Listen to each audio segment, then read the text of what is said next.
Belum ngumpul dah.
Alhamdulillah, hari pada kesempatan yang mulia ini kita menyaksikan syukur dari Allah SWT.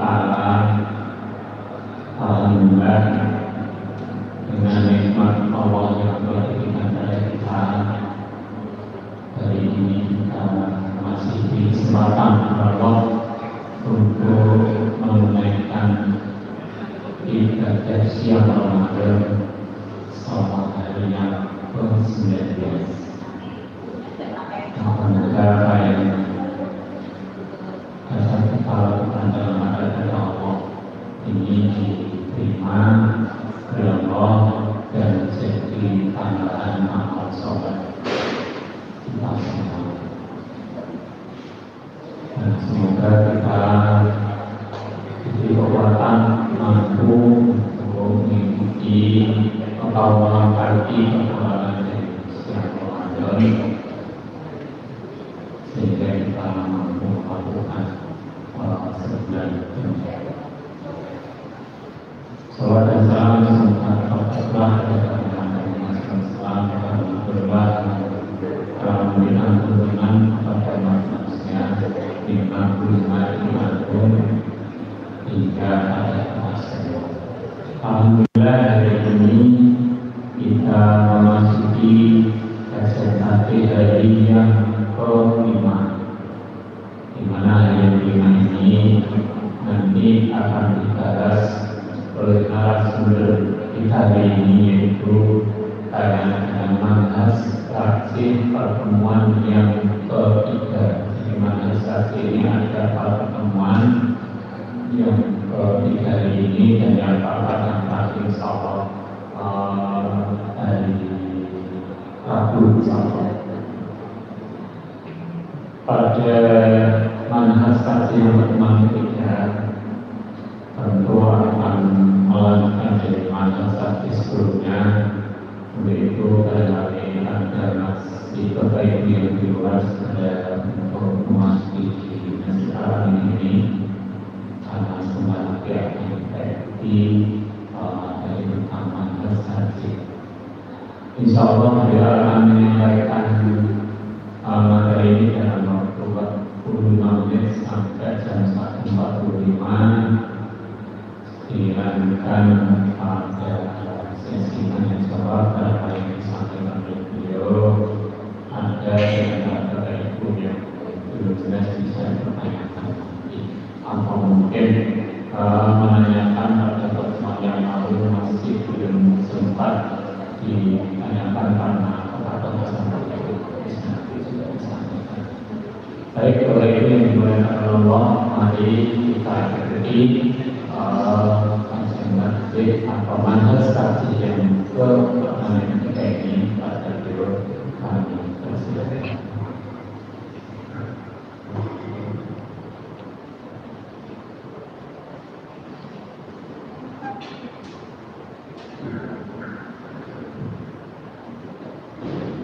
Assalamualaikum warahmatullahi wabarakatuh. Innal hamdalillah nahmaduhu wa nasta'inuhu wa nastaghfiruh wa na'udzu billahi min shururi anfusina wa min sayyiati a'malina.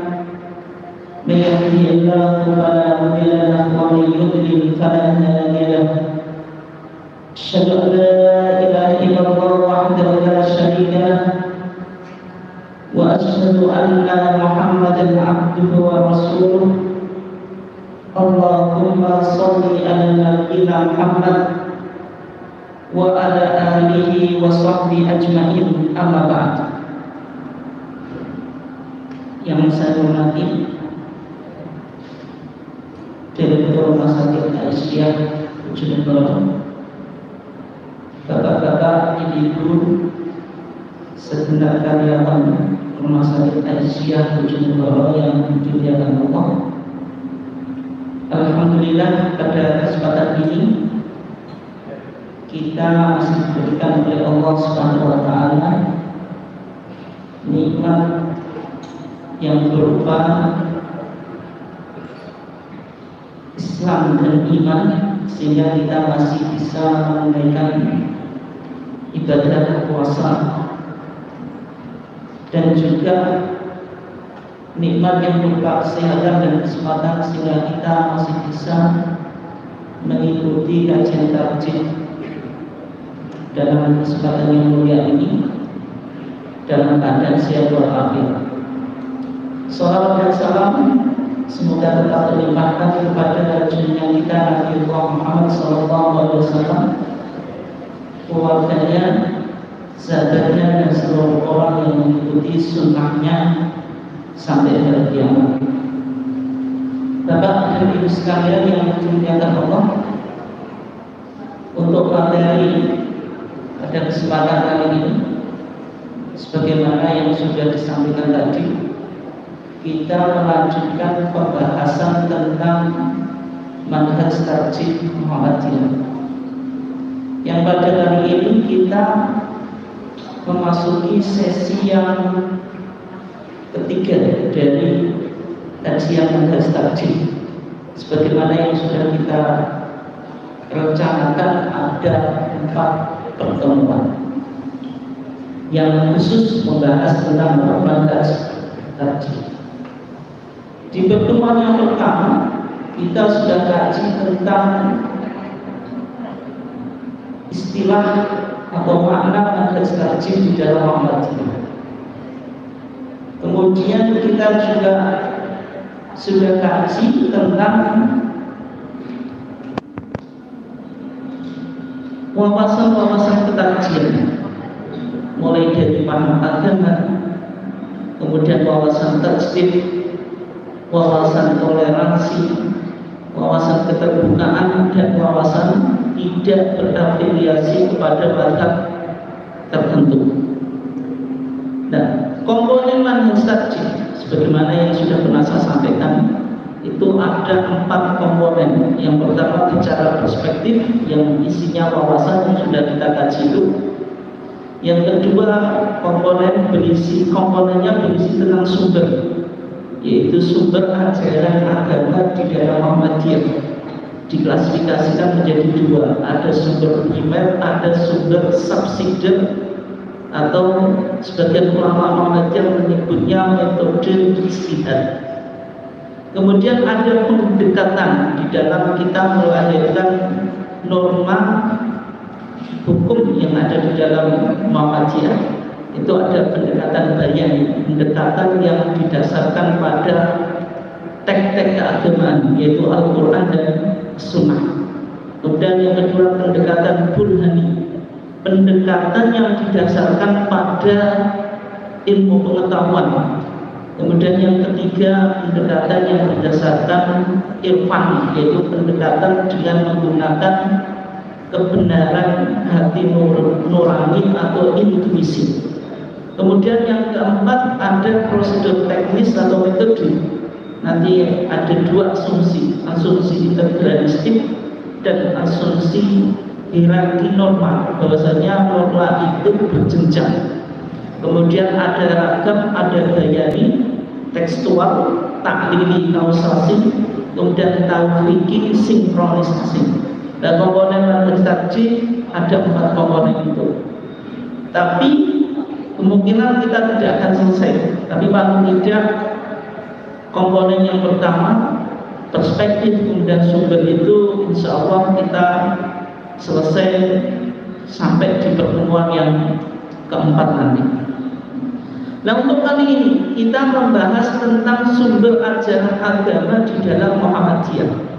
Sumber ajaran agama di dalam Muhammadiyah itu ada 2. Yang pertama sumber pokok atau primer, yaitu Al-Quran dan As-Sunnah. Al-Quran dan As-Sunnah itu sumber pokok atau sumber primer. Yang kedua itu ada sumber subsidiar. Ada yang mengistilahkan sumber paratekstual, pendamping, atau istilah yang lain yang itu nanti meliputi ijma, konsensus, kemudian kias, analogi, al-istihsan, ada maslahah mursalah, ada saddu dzari'ah, ada al-urf al-qanuni.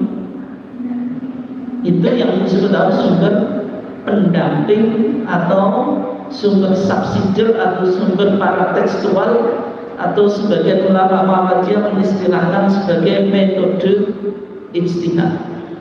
Tapi untuk kajian kali ini kita hanya bicara tentang sumber pokok, yaitu Al-Quran dan As-Sunnah. Bapak dan Ibu sekalian yang dimuliakan Allah, kenapa kok topik ini penting? Topik ini penting karena Muhammadiyah sejak lahir itu membawa jargon al-ruju' ilal Quran As-Sunnah, back to the scripture, kembali pada teks, maksudnya teks apa? Al-Quran dan Sunnah. Sehingga semboyan Muhammadiyah di dalam beragama itu kembali pada Quran dan Sunnah. Meskipun jargon ini di kalangan masyarakat awam itu suka dijadikan lelucon, Pak Atau. Leluconnya bagaimana? Muhammadiyah kembali, berarti lawannya kembali apa? Pernah pergi atau meninggalkan. Oh, berarti dulu Muhammadiyah meninggalkan Al-Quran dan Sunnah, sekarang baru kembali. Itu suka direjeki gitu, Pak. Kemudian kalau kita pakai istilah bahasa Arab, kembali pada Quran dan Sunnah, itu istilahnya al-ruju' ilal Quran wa sunnah.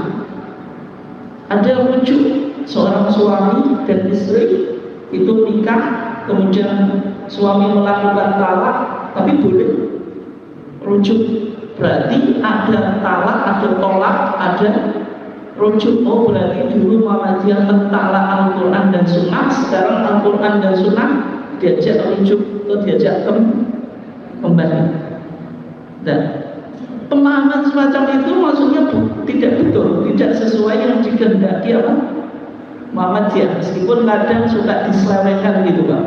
Dan mungkin jenengan ketika ada orang yang godain jenengan, oh Muhammadiyah kembali pada Al-Quran dan Sunnah itu. Berarti dulu pernah meninggalkan jenengan, ya bingung. Iya ya tadi. Berarti ada yang salah dengan jargon kita gitu. Dan maksudnya apa?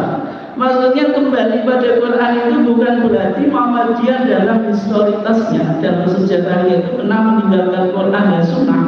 Tetapi maksudnya apa? Di dalam kita beragama, semua permasalahan itu dikembalikan pada Quran dan Sunnah. Artinya orang yang beragama itu bisa jadi menyimpang dari Al-Quran dan Sunnah. Maksudnya praktik keagamaan yang ada di masyarakat itu bisa jadi menyimpang dari Quran dan Sunnah. Sehingga ketika menyimpang dan Sunnah bukan tradisi atau adat itu yang dibilang ini agama, tapi di cross check ada enggak sumbernya dari Quran dan Sunnah. Artinya ketika Muhammadiyah menggunakan jargon kembali pada Quran dan Sunnah itu, semua permasalahan itu apa? Dikembalikan pada Quran dan Sunnah. Apa jargon ini bermasalah? Tidak. Karena Allah Subhanahu wa taala berfirman, "Fa in tanaza'tum fi syai'in farudduhu ila Allahi wa Rasul." Kalau engkau berselisih tentang sebuah pendapat, maka kembalikanlah kepada Allah, yaitu kepada Al-Quran wa Rasul, kepada sunnah Nabi. Dan sehingga Muhammadiyah terkenal dengan apa? Organisasi yang berpegang teguh pada Quran dan Sunnah. Bapak dan Ibu sekalian yang dimuliakan Allah, ketika kita bicara tentang sumber ajaran agama di Muhammadiyah, sumber primernya tadi Al-Quran dan Sunnah, sebenarnya kesimpulan ini berdasarkan data-data yang data-data di dalam Muhammadiyah apa saja. Yang pertama, ketika kita bicara bahwasanya sumber hukum di dalam Muhammadiyah itu Al-Quran dan As-Sunnah, itu bisa kita temukan di HPT jilid 1 di kitab Masail Al-Khams, kitab masalah 5. Ketika Muhammadiyah mencoba menjawab 5 pertanyaan. Yang pertama apa? Ma'wajib, apa yang disebut agama. Yang kedua, ma'ya dunia, apa yang disebut dunia. Yang ketiga, ma'ya ibadah, apa yang disebut ibadah. Yang kelima, ma'huwa sabilullah, apa yang disebut sabilullah. Yang kelima, ma'huwa qiyas, apa itu qiyas. Dan Muhammadiyah sejak tahun 1930-an itu sudah mengajukan 5 pertanyaan tadi kepada seluruh ulama Muhammadiyah dan kepada cabang dan grup Muhammadiyah. Dulu istilahnya masih cabang dan grup Muhammadiyah, belum ada istilah ranting Muhammadiyah, cabang Muhammadiyah, daerah kemudian apa? Wilayah belum. Tapi dulu istilahnya apa? Cabang Muhammadiyah dan grup Muhammadiyah. Dan pimpinan pusat itu dulu masih pakai bahasa Belanda, bukan PP, tapi bahasa Belandanya itu Khotbestur, artinya apa? Pengurus besar. Tetapi secara resmi Khotbestur Muhammadiyah atau PP Muhammadiyah itu mengajukan surat kepada cabang dan grup Muhammadiyah dan juga ulama-ulama Muhammadiyah yang memiliki kemampuan untuk menjawab 5 pertanyaan tadi secara resmi. Itu tahun 1928. Waktu itu yang menjadi Khotbestur Muhammadiyah siapa? Pak Jokowi. Siapa Pak? Siapa dulu? Kiai Haji Mas Mansur. Kiai Haji Mas Mansur itu yang asalnya apa? Surabaya. Ketika Kiai Haji Mas Mansur masuk Muhammadiyah, Bayi Ahmad Dahlan bilang apa?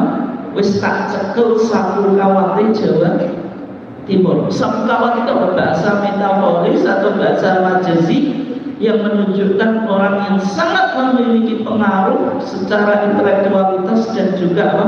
Secara massa. Maksudnya ulama yang cukup karismatik di Jawa Timur. Dan kemudian jawaban tersebut diterima oleh Kiai Haji Mas Mansur yang ketika itu menjadi Hotbestur atau PP Muhammadiyah. Jawaban tentang 5 pertanyaan tadi, yaitu tentang apa itu agama, apa itu dunia, apa itu ibadah, apa itu sabilullah, dan apa itu kias. Tapi yang berkaitan dengan pembahasan kita, bahwasanya sumber beragama di dalam Muhammadiyah itu adalah Al-Quran dan Sunnah, itu bisa kita temukan di dalam jawaban Muhammadiyah tentang ma'wal qiyas, yaitu di dalam pertanyaan apa? Ma'wal qiyas, kemudian yang pertama ma'wal din, yaitu apa itu agama. Misalnya Bapak dan Ibu sekalian yang dimuliakan Allah, tahun 1942 diterbitkan kitab yang disebut Masalah 5. Ini nanti kitab Masalah 5 ini dimasukkan dalam HPT jilid 1. Nanti jenengan yang punya HPT dilihat ada kitab Masalah 5. Tapi sudah ada perbaikan rumusan. Dulu yang menyeleksi Kiai Haji Mas Mansur tadi. Di sana jawaban yang diseleksi oleh Kiai Haji Mas Mansur dalam definisi agama, di sana dikatakan agama itu secara istilah ma wada'allahu fi kitabil hakim wa sunnatin nabiyyi as-sahihah. Agama itu segala apa yang sudah ditentukan oleh Allah fi kitabil hakim, dalam kitabnya yang hakim. Maksudnya apa Pak? Al-Quran. Wa sunnatin nabiyyi as-sahihah, dan sunnah Nabi yang sahihah. Berarti 1942 sumber ajaran agama redaksinya apa? Kitabullah atau Kitabullah Al-Hakim, yaitu Al-Quran. Yang kedua apa? Sunnah Nabi yang sahihah. Ada sunnah Nabi disifati dengan apa? As-sahihah, yang sahih. Tetapi ketika jawaban tadi dibawa ke Muktamar Muhammadiyah atau Muktamar Khususi Takjid yang diadakan di Jogja tahun 1954-1955. Ketika mulai tahun 1930 Muhammadiyah sudah mewacanakan supaya ulama Muhammadiyah dan warga Muhammadiyah bisa menjawab 5 pertanyaan. 1938 muncul surat resmi dari DP mengajukan pertanyaan itu kepada ulama Muhammadiyah dan grup atau cabang Muhammadiyah di seluruh Indonesia.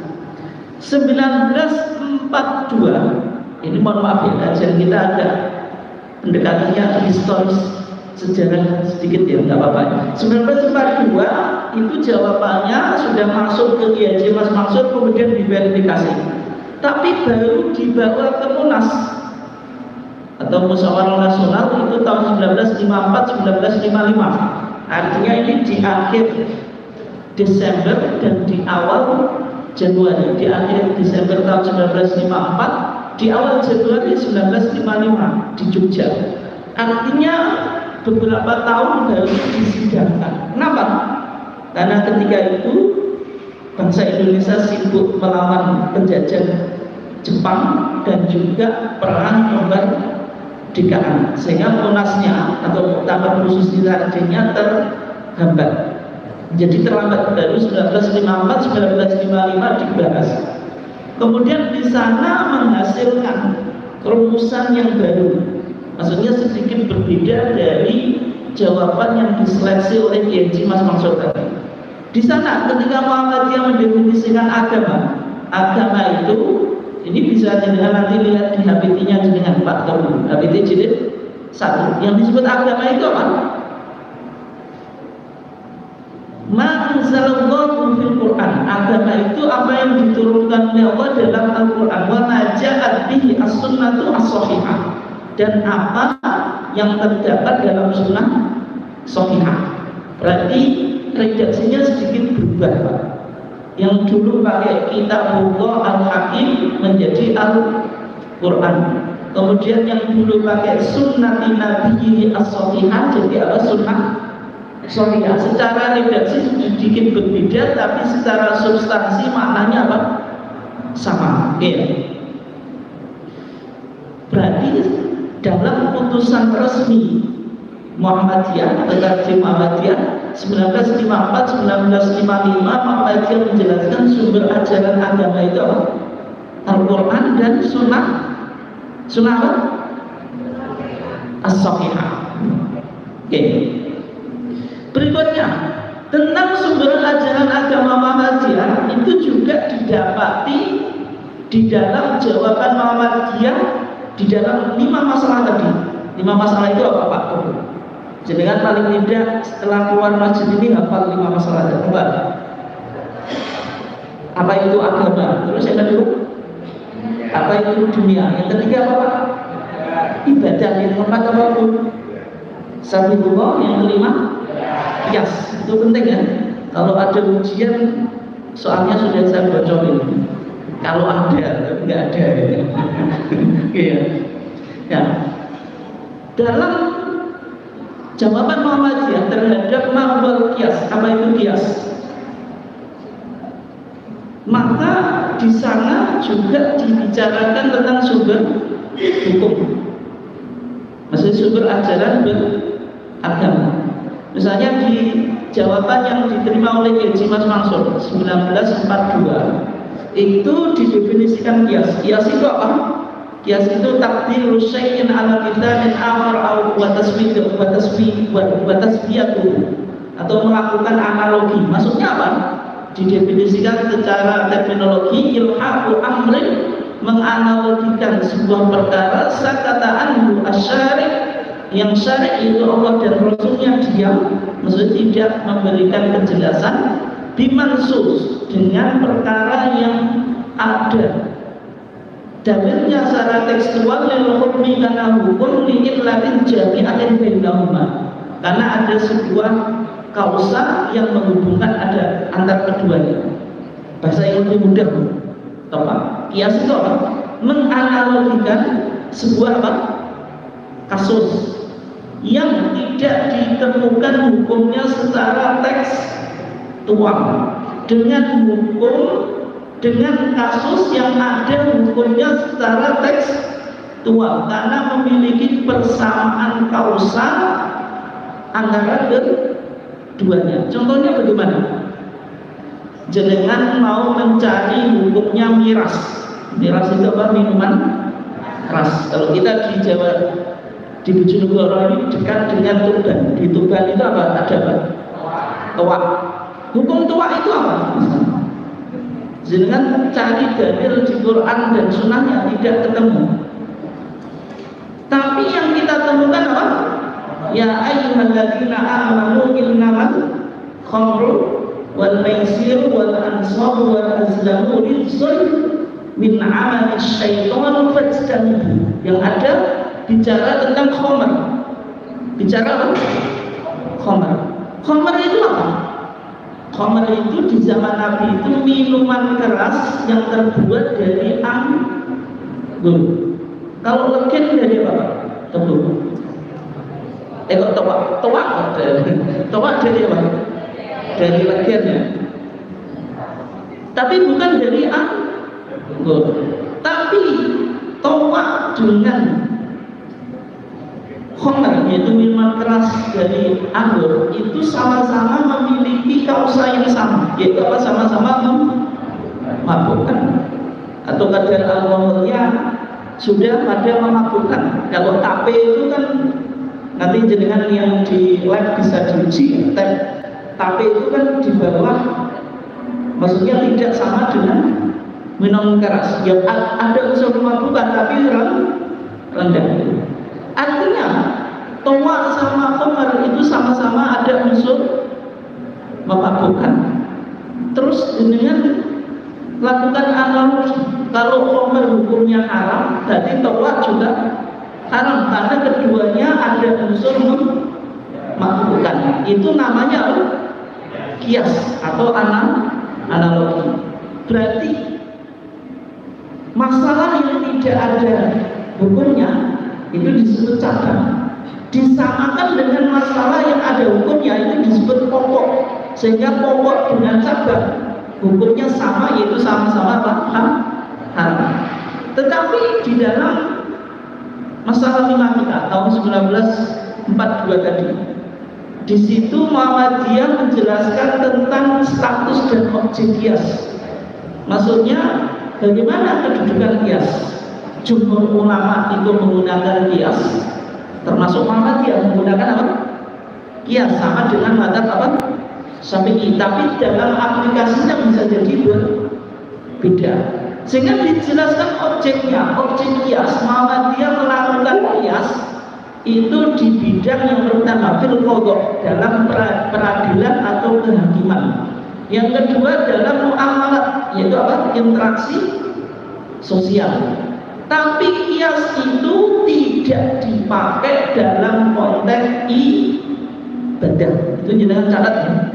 Berarti Muhammadiyah akan pakai kias, pakai. Tapi di Muhammadiyah kias itu tidak berlaku dalam konteks apa? Ibadah. Contohnya Pak Tebu, ya biar dengan mudah memahami. Di Muhammadiyah kalau sholat idin itu ada panggilan as-sholatu jami'ah, bukan? Ada nggak? Hah? Ada bu? Sholat tarawih, as-sholatu jami'ah rahimakumullah, ada nggak? Nggak ada. Nah. Tapi kalau sholat kusuf itu apa? Gerhana. Ada nggak as-sholatu jami'ah? Ada atau enggak? Angel nih jawabannya. Ada atau enggak Pak Guru? Sholat gerhana di Muhammadiyah pakai as-sholatu jami'ah enggak? Jenengan yang ikuti selama ini di Muhammadiyah ada enggak? Ada, jawabannya ada. Tapi kalau misalnya di Masjid Muhammadiyah belum pakai, ya berarti belum ngaji kaji. Di Muhammadiyah ada. Kenapa ada? Karena ada hadis khusus bahwasanya Nabi itu ba'atha munadiyan yunadi as-sholatu jami'ah. Nabi itu waktu terjadi gerhana matahari, Nabi mengutus seseorang untuk mengumandangkan as-sholatu jami'ah. Tapi sama mazhab Syafi'i, Pak Teguh, dibagi hadis ini meskipun berkaitan dengan sholat apa? Gerhana. Sholat gerhana itu hukumnya apa? Hukumnya apa Pak? Sunnah. Sehingga semua sholat yang hukumnya sunnah. Yang kedua saya tanya, sholat gerhana itu disunahkan berjamaah atau enggak? Berjamaah. Sehingga di sama mazhab Syafi'i diambil kesimpulan semua sholat sunnah yang hukumnya ya sunnah dan dianjurkan atau disunahkan untuk berjamaah yang tidak pakai adzan dan qomat, karena adzan dan qomat itu hanya untuk sholat apa? Sholat wajib. Itu disunahkan menyerutkan as-sholatu jami'ah. Sehingga sholat tarawih hukumnya apa? Sunnah, dianjurkan berjamaah enggak? Ya, sehingga dalam mazhab Syafi'i ya pakai as-sholatu jami'ah. Dikiaskan apa? Sholat gerhana. Sholat Idul Fitri dan Idul Adha hukumnya apa? Sunnah. Dianjurkan berjamaah enggak? Ya, sehingga pakai as-sholatu jami'ah. Itu dalam mazhab Syafi'i. Tapi kalau di Muhammadiyah tidak. Kenapa? Karena Muhammadiyah tidak memakai kias dalam konteks ibadah. Kias itu hanya bisa berlaku dalam konteks muamalah duniawiah. Sehingga sama-sama pakai kias belum tentu kesimpulannya sama. Sehingga di Muhammadiyah yang pakai sholat, yang pakai as-sholatul jami'ah itu hanya sholat gerhana. Sholat ini tidak pakai, sholat tarawih ya tidak pakai.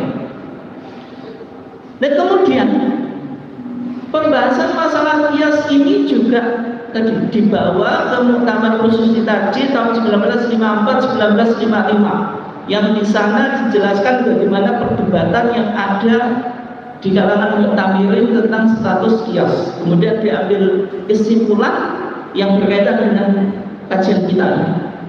Ada dua kesimpulan. Yang pertama, annal asla fi tasri' al-islami ala al-itlaq wal Qur'anul Karim wal haditsul asy-syarif.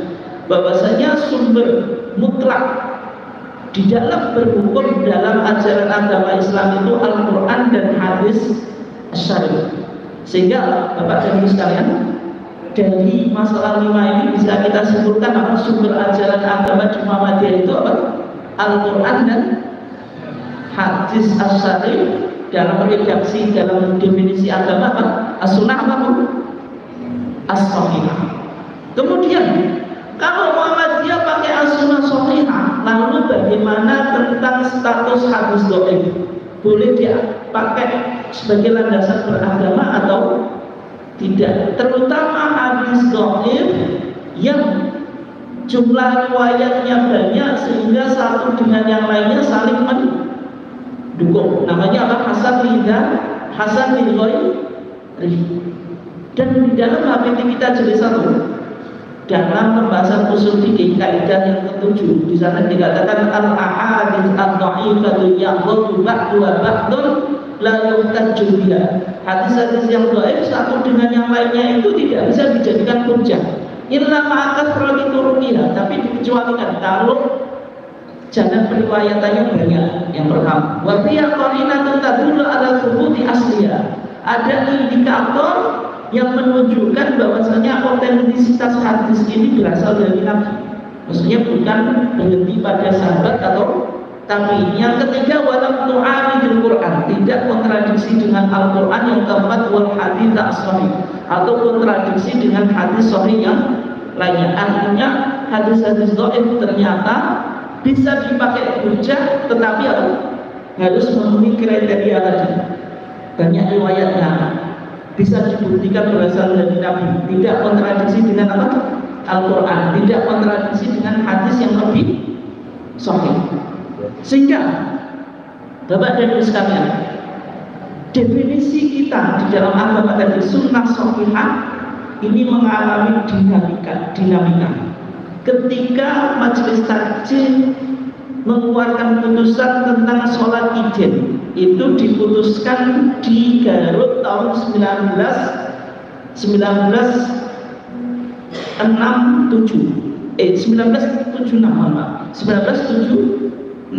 di mana di Garut itu mana Bu? Jawa Tengah. Jawa Barat, mohon maaf saya jadi masalah. Nah, 1976 di Garut, Jawa Barat. Berarti jenengan dengarkan ya. Itu oke. Di sana diputuskan tentang sholat Idin, dan di antara putusannya bicara tentang takbir zawaid. Takbir zawaid itu apa? Takbir tambahan, jumlahnya berapa? 12. 7 di rakaat pertama dan 5 di rakaat apa? Kedua. Kayak jenengan ketika melakukan sholat apa? Idul Fitri atau Idul Adha. Yang membedakan sholat Idul Fitri, Idul Adha itu ada apa? Takbir zawaid dengan sholat yang jumlahnya 2 rakaat. Kan sama-sama 2 rakaat. Nah, subuh 2 rakaat, Jumat 2 rakaat, sholat Id juga 2 rakaat. Tapi yang membedakan ada takbir zawaid. Tetapi sebelumnya tahun 1973 Majelis Takjil Jawa Barat itu melakukan kajian terhadap takbir zawaid. Sama Majelis Takjil Jawa Barat disimpulkan bahwasanya hadis-hadis yang berbicara tentang takbir zawaid itu semuanya apa? Dhaif. Semuanya apa? Dhaif. Tidak ada yang apa? Yang sahih. Ketika semuanya dhaif, boleh dipakai sebagai dasar agama atau enggak, Pak? Boleh, Bu? Tidak, boleh Pak? Tidak. Tapi yang menjadi masalah, ya semua hadisnya dhaif, tapi jumlah riwayatnya apa? Banyak, sehingga dari dhaif naik menjadi hasan riwayat. Hadis itu secara kualitas kan tiga Bapak dan Ibu sekarang. Ada apa? Sahih, hasan, kemudian dhaif. Nah, sama majelis tarjih Jawa Barat dikatakan karena ini dhaif, sedangkan definisi agama kita di masalah 5 itu sumber ajaran agama di Muhammadiyah apa tadi? Al-Quran dan Sunnah Sahihah. Berarti Muhammadiyah hanya pakai hadis yang sahih, hadis hasan tidak bisa dipakai. Sehingga kesimpulan majelis tarjih Jawa Barat ketika kesimpulannya, sholat id itu pelaksanaannya sama dengan sholat 2 rakaat tanpa takbir apa? Zawal. Yang ada apa? Takbiratul ihram. Bisa dipahami Pak? Berarti kesimpulannya Pak, sholat id kayak sholat 2 rakaat tanpa takbir apa? Zawal. Kalau jenengan suruh melakukan sholat id kayak gitu, terasa tuh nggak Pak? Terasa Pak? Besok sholat id tanpa takbir zawal, terasa sholat id atau enggak? Rasanya apa Pak? Sholat subuh kesiangan ya. Rasanya apa Bu? Sholat duha. Itu kesimpulan majelis tarjih apa? Jawa Barat. Karena dianggap hadisnya apa? Dhaif, dan dalam definisi agama Muhammadiyah sumber ajaran agama apa? Al-Quran dan Sunnah Sahihah. Sunnah Sahihah dipahami hanya hadis sahih, padahal hadis hasan itu juga bisa dijadikan sumber dalam beragama. Sehingga tahun 1977 pasca Muktamar Garut 1976, Majelis Tarjih Jawa Barat menyoal tadi, sehingga Majelis Tarjih Pusat harus melakukan diskusi panel tentang penggunaan hadis dhaif bolehkah dipakai untuk dasar beragama. Di dalam kaidah usul fikih di tarjih kita dikatakan hadis-hadis dhaif yang satu dengan yang lainnya saling menguatkan boleh dijadikan apa? Hujjah ketika apa? Banyak riwayatnya ada indikator berasal dari Nabi, tidak kontradiksi dengan Quran, tidak kontradiksi dengan hadis yang lebih sahih. Kemudian dalam definisi agama yang disebut sunnah as-sahihah itu apa dalam pandangan Muhammadiyah? Apakah identik dengan hadis sahih? Ternyata dipahami tidak. Sunnah sahihah itu tidak sama dengan hadis sahih. Maksudnya sama dengan hadis makbul, hadis yang bisa diterima. Sehingga sunnah as-sahihah ini perlu untuk didefinisi ulang. Maksudnya bukan sama dengan hadis sahih, tapi maksudnya hadis yang bisa diterima sebagai sumber hukum yang mencakup apa? Hadis sahih itu sendiri dan hadis hasan. Sehingga maksud definisi agama itu wa ma ja'a bi as-sunnatu as-sahihah, maksudnya apa? Sunnah makbulah, sunnah yang bisa dijadikan apa? Dasar hukum. Sehingga di Monas Tarjih tahun 2000 di Jakarta itu tentang sunnah sahih tadi diperbaiki rumusannya. Maksudnya sunnah sahihah di Muhammadiyah itu apa? Sunnah makbulah yang mencakup apa? Hadis sahih dan hadis hasan. Bisa dipahami enggak Pak? Bisa ya? Kita coba lihat di fatwa tarjih sekarang. Fatwa tarjih kemarin diimpun di mana? Kalau putusan di PT. Kalau fatwa tarjih di mana Bu? Bukunya apa Bu? Pasti lupa, ya kan? Apa Pak? Pasti lupa juga. Apa Bu? Kalau fatwa di TCA apa Bu? Tanya jawab? Tanya jawab Anda atau tanya jawab agama? Tanya jawab agama. Kalau HPT apa Bu? Pak? Himpunan putusan tarjih. Nah, fatwa tarjih di TJA jilid 1 halaman 96 ketika bicara tentang apa? Takbir zawaid. Karena sebagian praktek di warga Muhammadiyah terutama di Jawa Barat itu sholat id yang tidak pakai takbir zawaid. Bahkan di Sulawesi Tengah pun juga sebagian warga Muhammadiyah sholat id tanpa takbir zawaid. Sehingga pertanyaan itu pernah diajukan kepada tim fatwa tarjih. Maka jawaban tim fatwa tarjih berdasarkan Muktamar Khusus Tarjih ke-20 di Garut, Jawa Barat 19 berapa tadi? 76. Dan keputusan ini sudah diterbitkan bahwasanya Muhammadiyah memakai takbir zawaid dalam sholat apa? Idem, yaitu 12, 7 di rakaat pertama dan 5 di rakaat kedua. Disebutkan beberapa hadisnya, karena waktu kita pendek ya, hadisnya saya nggak baca, tapi kesimpulannya 12 sab'an fil ula, 7 di rakaat pertama, khamsan fil akhirah, 5 di rakaat yang kedua. Meskipun hadis ini dhaif, tapi kan satu dengan yang lainnya saling menguatkan sehingga statusnya naik dari dhaif menjadi apa Pak? Hasan li ghairi. Sehingga yang semacam ini masuk kriteria sunnah makbulah. Bisa dipahami ya? Bisa dipahami Pak? Bisa ya? Contoh berikutnya. Ini yang kita aplikasi. Kalau di Muhammadiyah dasar beragama apa? Al-Quran dan sunnah makbulah. Doa ketika kita berbuka puasa, doanya apa? Pak Tunggu. Apa Bu?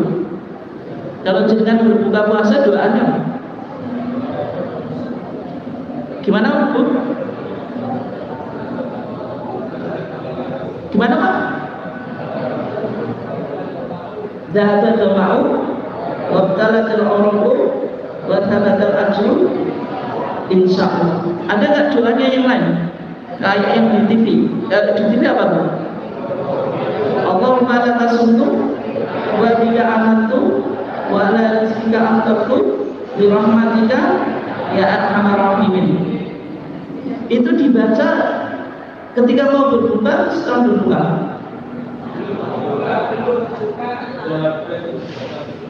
Dan setelah. Tapi kalau Allah melakasut itu Pak, tadi doanya dua. Sebelumnya Allah melakasut itu, setelah berbuka Pak. Jenengan punya pandangan yang lain atau sepakat dengan bapaknya? Sepakat aja Bu ya. Oke. Kalau di HPT kita, di kitab Siam tahun 1939, ketika menjelaskan tentang doa berbuka puasa, wakul dan ucapkanlah ba'dahu setelah berbuka. Jadi kesimpulannya Pak, doa ketika kita berbuka itu dibaca setelah berbuka, berarti bukan sebelumnya atau saat berbuka. Doanya apa? Dahabat domahu, telah hilang dahaga, waqtalat dan telah basah, al-urku urat-urat, wathabata dan mudah-mudahan tetap apa al-ajr pahala insyaallah jika Allah menghendaki. Berarti doanya apa?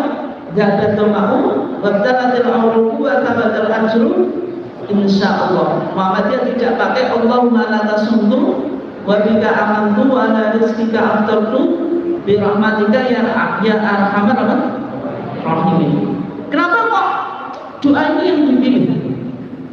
Ini berdasarkan hadis Ibnu Umar. Kalau Nabi itu setelah berbuka membaca Dahabat domahu dan seterusnya. Rawahu Abu Dawud. Ternyata Bapak dan Ibu saya yang dimuliakan Allah, kalau kita cek di kitab Fathul Mu'in, kitab dalam apa? Syafi'i, yang di sana juga memberi keterangan yang sama. Wa yusanu dan disunatkan ayat pula mengucapkan seorang yang berbuka itu akibat fitri sesudah berbuka. Jadi dalam mazhab Syafi'i saja doanya itu sebelum berbuka, bukan Setelah berbuka, bukan sebelum berbuka. Doanya Allah wala tasuntu wa ala rizqika aftartu, tapi tidak panjang seperti yang jenengan apa? Hafal.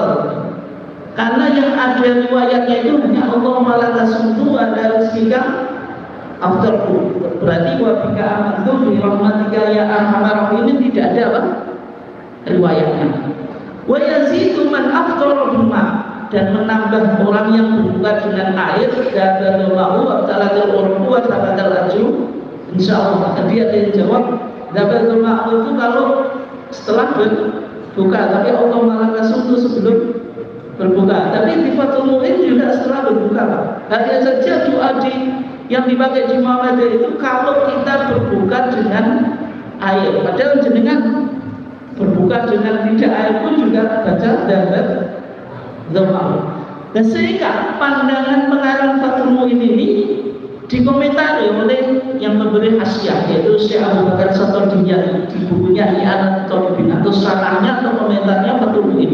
Wa yazidu man aftara bil ma', dan menambah orang yang berbuka dengan air dan doa. Seharusnya redaksi ini dibuang saja, tidak usah dicantumkan, karena maksud dapat doa itu yang penting waktu kita menghilangkan dahaga, meskipun yang kita makan tidak, atau meskipun yang kita minum tidak air, atau kita misalnya makan, kan yang penting waktu untuk menghilangkan dahaga, tidak harus disyaratkan berbuka dengan air. Itu kritikan dari komentar kita Fathul Mu'in gitu.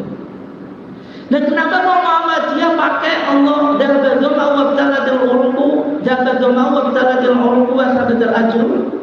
Insyaallah. Kenapa tidak pakai Allah malakan sumtu wa ala rizqika aftartu?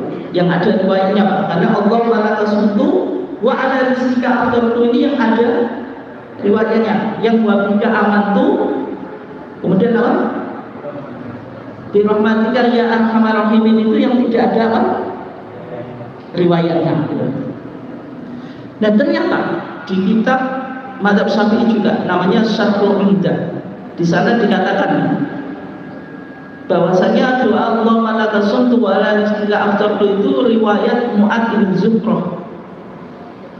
Dan ternyata Mu'adz bin Zuhrah ini rawahu Abu Dawud, wa Mu'adz lam yudrik an-nabiyya fa huwa mursal. Mu'adz itu tidak pernah ketemu Nabi, maka hadis ini disebut hadis mursal. Maksudnya seorang tabi'in meriwayatkan langsung dari Nabi, tidak pernah ketemu sahabat. Kan kalau Mu'adz tidak pernah ketemu Nabi, berarti dia kedudukannya serta tabi'in. Dan seorang tabi'in kok meriwayatkan dari Nabi tanpa lewat sahabat, hadisnya disebut apa? Mursal. Sedangkan hadis dafatul ma'wa talatul urub wa sabatal ajr insyaallah rawahu Darqutni isnadul hasan. Ini riwayat Darqutni dan sanadnya hasan. Sehingga kesimpulan kita Pak Adabur, ini contoh kalau Muhammadiyah memakai apa? Sunnah makbulah, yaitu apa? Hadisnya sahih atau hasan. Kalau dhaif tidak dipakai, sehingga dalam doa berbuka kita pakai dahaga dhama'u wa talatul urud wa tabatul ajr insyaallah. Itu contoh aplikasi tentang apa? Aplikasi sunnah makbulah dalam putusan dan fatwa tarjih. Mungkin sekian untuk selanjutnya. Saya kali jawab.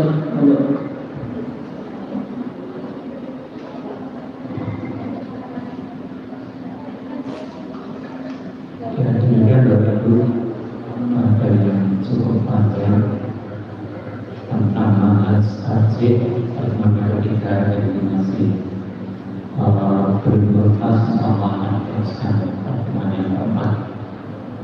Di pertemuan yang ketiga ini menarik tadi disampaikan oleh Beliau barangkali di kehidupan atau di tengah masyarakat ada sesuatu yang mungkin perlu dipertanyakan oleh Bapak Ibu. Kami persilakan karena waktu masih ada 9 menit berkat satu, mungkin itu satu saya menurut pentingnya adalah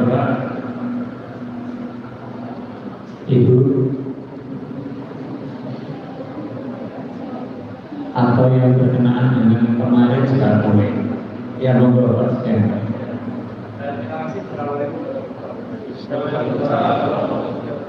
Untuk takdir selama itu yang pernah saya lihat dan pernah saya ikuti di Masjid At-Taqwa itu pernah dijelaskan bahwa takdirnya itu dibaca takdir sampai 7 kali dalam 5 takdirnya itu tetap tanpa menegakkan ya, apakah yang dimaksud di sini ada dua-duanya. Jadi memang sholat itu setiap ini betul mirip dengan sholat biasa.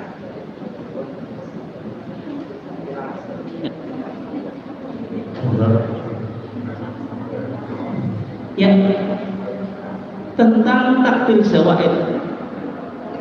Jadi meskipun sebenarnya pernah terjadi dinamika antara majelis takdir pusat dengan Jawa Barat. Pusat tetap beranggapan takdir zawaid 7 di rakaat pertama, 5 di rakaat kedua. Jumlahnya 12. Tapi ini tidak menghitung takbiratul ihram dan takbir ketika kita bangkit dari rakaat yang pertama menuju bukan takbir yang mau rukuk betul mau bangkit dari rakaat pertama ke kedua ya.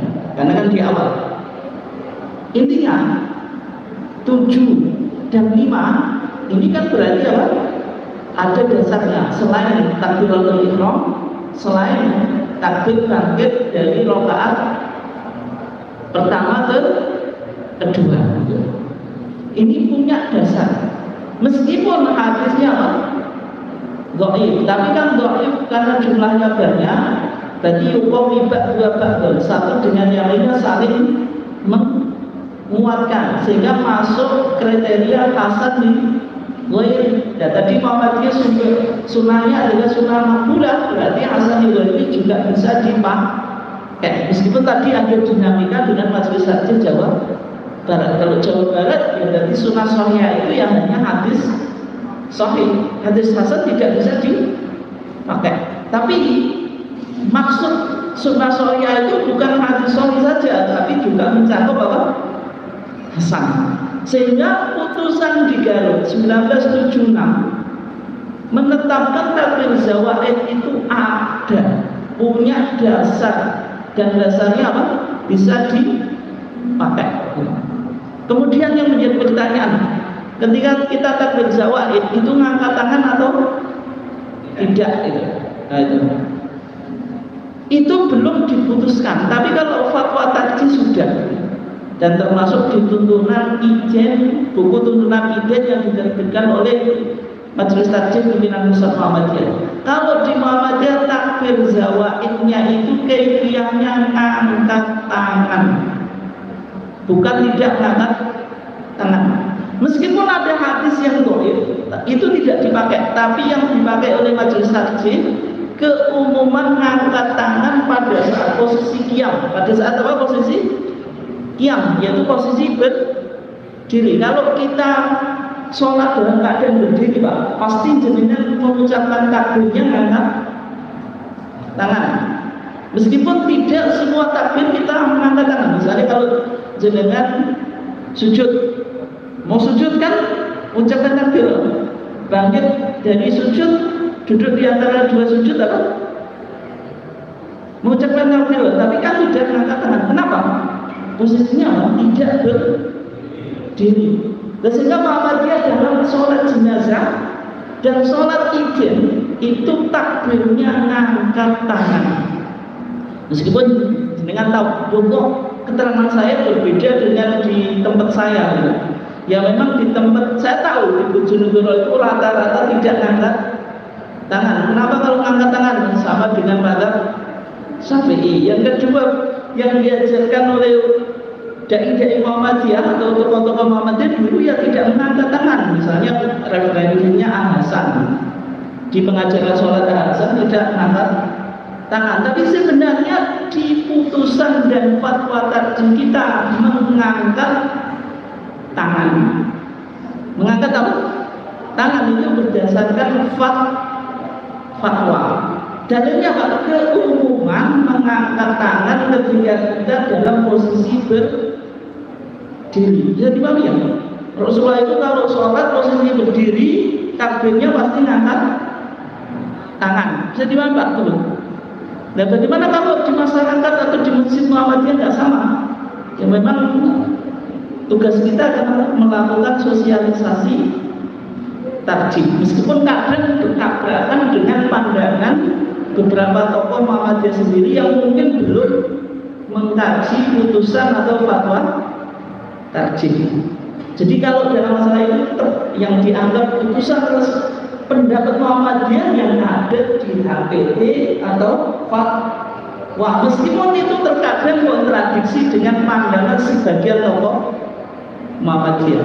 Iya, bisa dipahami. Jadi kesimpulannya Pak, takbir Jawaid tadi 7 sama 5, jumlahnya 12, tidak menghitung takbiratul ihram. Karena kalau di fatwa Saudi, ulama-ulama Saudi itu 7 itu dihitung takbiratul ihram, berarti cuma 6. Al-Hasan juga sama di pengajaran sholat. Kemudian yang 5 itu selain takbir bangkit ke rakaat yang kedua. Kemudian ketika kita takbir Jawaid tidak ada disunahkan mengangkat tangan dengan dalil apa? Keumuman. Apakah di salat takbir Jawaid itu ada doa? Jawabannya tidak ada. Meskipun kalau dalam mazhab Syafi'i itu apa? Disuruh membaca al-baqiyat as-shalihah berdasarkan pendapat dan ucapan Ibnu Abbas, itu baca subhanallah walhamdulillah wa la ilaha illallah wallahu akbar. Tapi itu tidak ditemukan hadisnya secara khusus dari Nabi, sehingga kita tidak amalkan. Baik, masih ada waktu berapa menit? Monggo itu dulu. Ada yang menanyakan? Kami persilakan.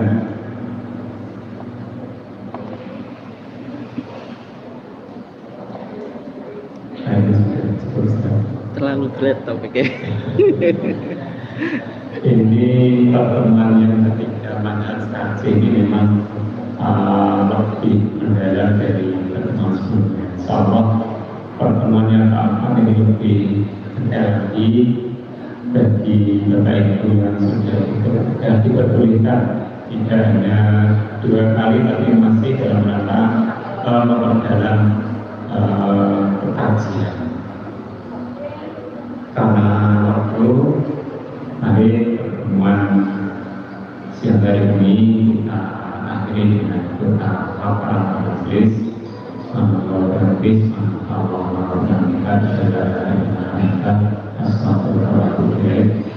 Bila kami memandu acara yang berkenan,